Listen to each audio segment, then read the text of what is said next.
7. A movie directed by David Fincher and edited by Richard Francis Bruce.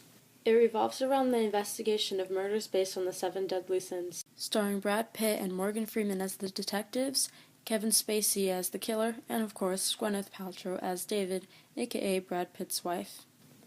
Now, if you've seen the movie, you're well aware of the famous "What's in the box" scene, where the killer kills poor Tracy and puts her head in a box that is revealed by Morgan Freeman. So you see, the story itself is really interesting, but what drives it are the shots and angles used and how they were assembled together. Let's start off with shots. The editor purposely arranged them to show relationships between the characters. For example, when David and the killer were in frame, the feeling was very intense.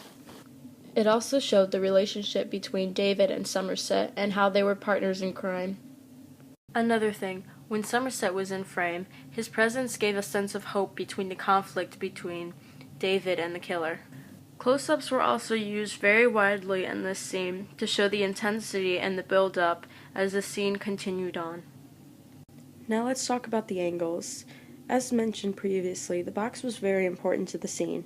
Well, however, the contents of the box were never revealed to the audience. Only Somerset himself saw exactly what was inside.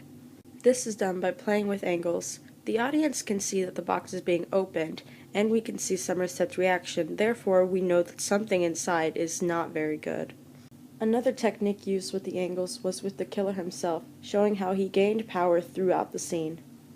It was done by placing the camera low under Kevin Spacey and tilting it up to show how he was the one in control, not David. Then when he is killed, David steals his angle because he has the power now that the killer is dead.